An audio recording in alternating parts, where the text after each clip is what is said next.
friends, it's Dwight with Dwight Pours. Welcome back to my channel. Hope you guys are having a great start to the new year.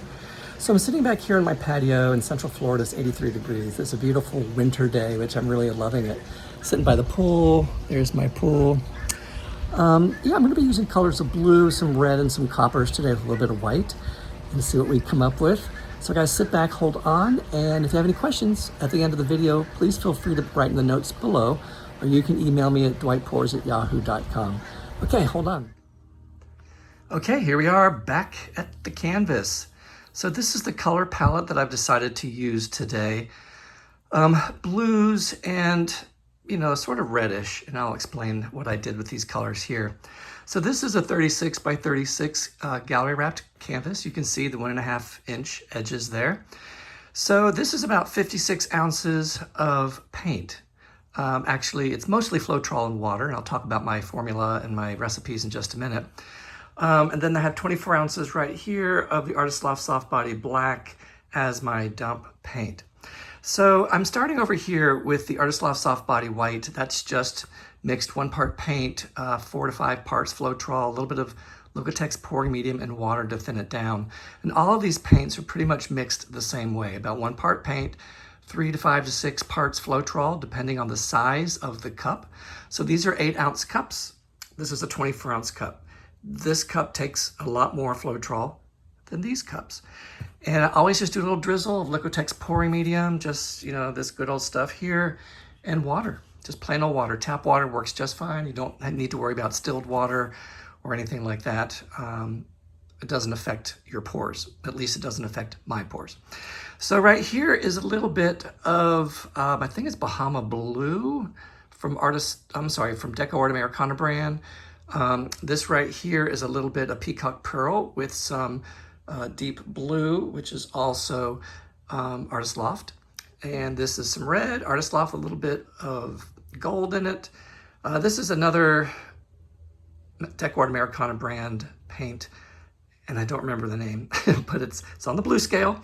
And then this odd color here is basically like copper, yellow, and some gold. So it's sort of like a sort of brownish color, but it's got some yellow tint to it when light reflects off of it. So I'm going to do a puddle, pour, and swirl. I'm not really sure what order I'm going to start with. I am going to start with the dark paint, and then put a little bit of white, and then layer from there. I don't want to empty each cup out at a time. I want to do maybe a third of the cup at a time. I'm going to start with more on this one, and then just, layer, layer, layer, layer until we're done. Okay, so let me check my consistencies here because these paints have been sitting and I've been talking, and we'll get started. Okay, friends, here we are. We're back at the canvas. Paints are all mixed and ready to go. But first, what I like to do is say hello with my blue jazz hands, double checking the corners and the edges just to make sure that everything is nice and taut and level and even. I don't want a lot of movement on top of my canvas once I pour all these paints. So the first thing that I do is I like to use just black paint out of the bottle, and I just cover the corners and edges for a couple of reasons. One, my paints are thin, and I don't want the white canvas to show through on the edges when it goes over the edge. And also it provides a little bit of tackiness so that the paints will stick on the edges.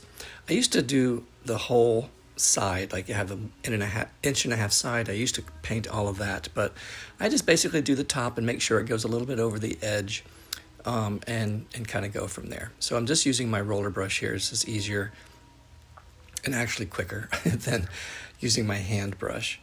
So I'm sure you're enjoying this part of the video. It's just a little bit of what I do to prep and get started. It's like a whole ritual I go through. Everything has to be set up and ready to go. So just making sure everything is smoothed out. Sometimes it accumulates on the edges, so I just want to make sure that the paint can go over the edge and doesn't hit a lump of paint. Okie doke. Just want to dry it, make sure the edges are nice and tight. I sometimes will put water on the front of the canvas as well, or on the edges, so that it tightens up to make sure that it's nice and taut and level. So we're going to start with that sort of brownish copper But it has a little bit of yellow in it. And then just put a splash of white on top of that. And then I'm going to start layering. So this was sort of a reddish, goldish, coppery color. I add a little bit of red to it, and a little bit of, I believe, some gold. And then there's my red that I also added some 24 karat gold to, and then this beautiful splash of this light blue. I'm just putting a few layers of the blue.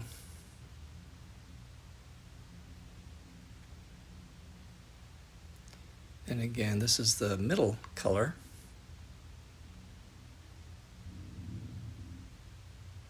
A little bit of white as a separation.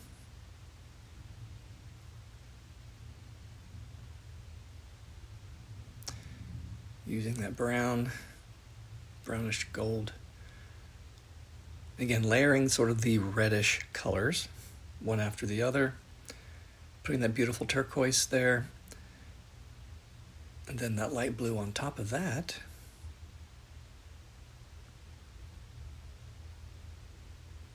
And of course the red. In that deep blue. I was sort of hoping sometimes that I would get a mixture of the blues to create a little bit of purple with the red. A little bit of white, deep brown. And I believe at this point it's just pretty much emptying what's left in the cups.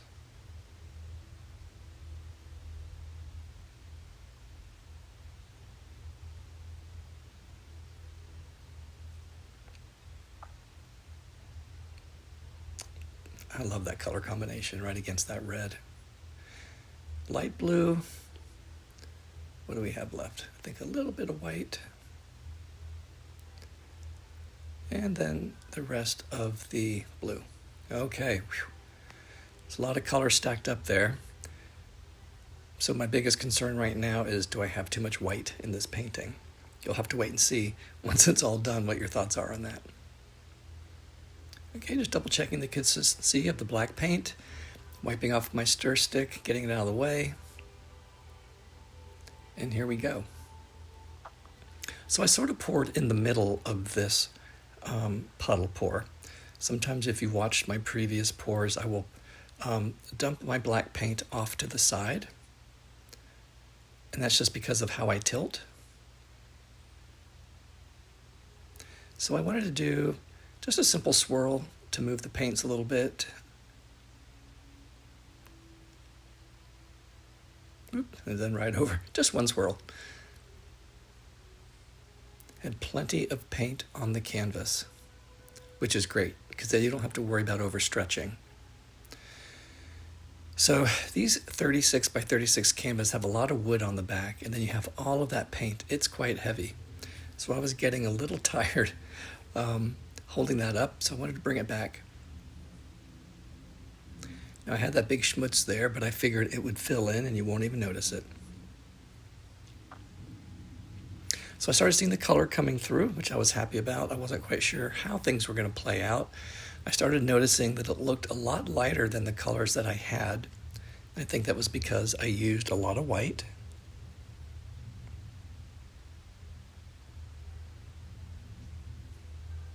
But I said, you know, let's put it on time lapse. You need to step away and just see what it's going to look like in the long run.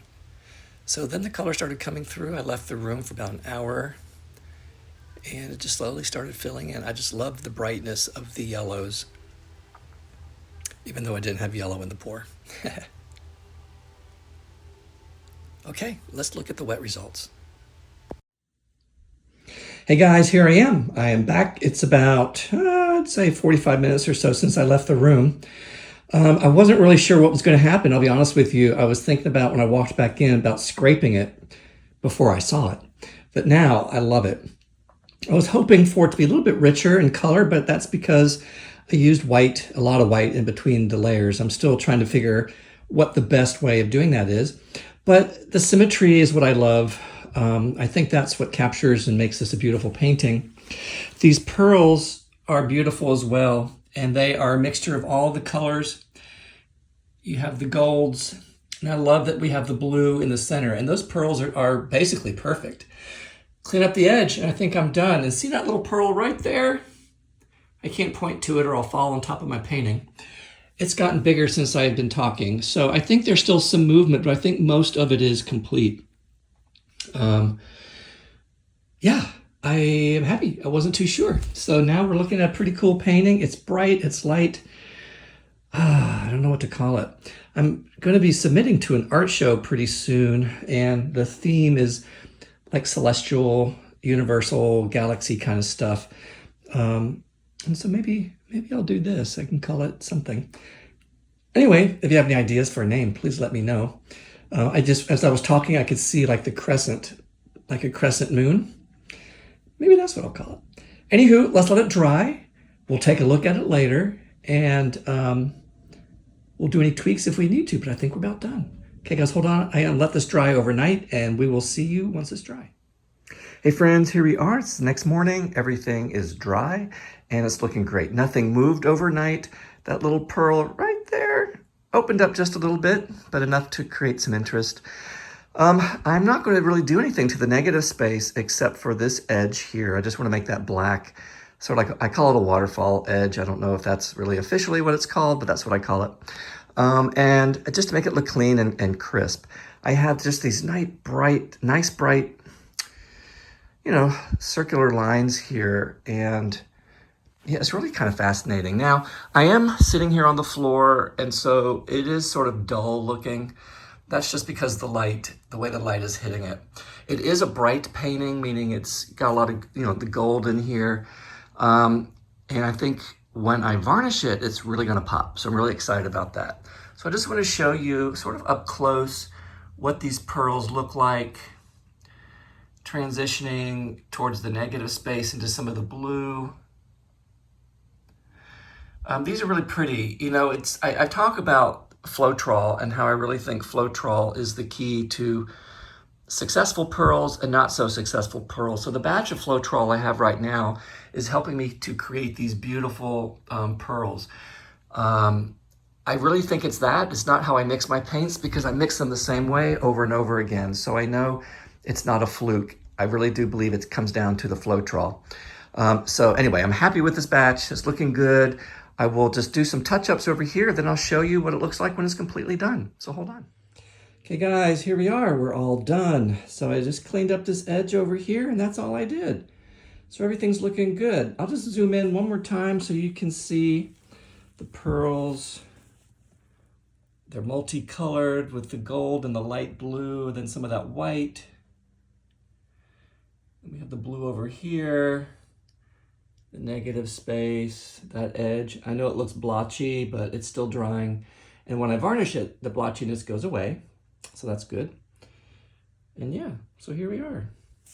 Well, guys, thanks for hanging out with me. I'm heading out of town, so I'm not sure when I'll do another video, but you will be the first to know. So thanks for stopping by. And if this is your first time stopping by, thanks so much.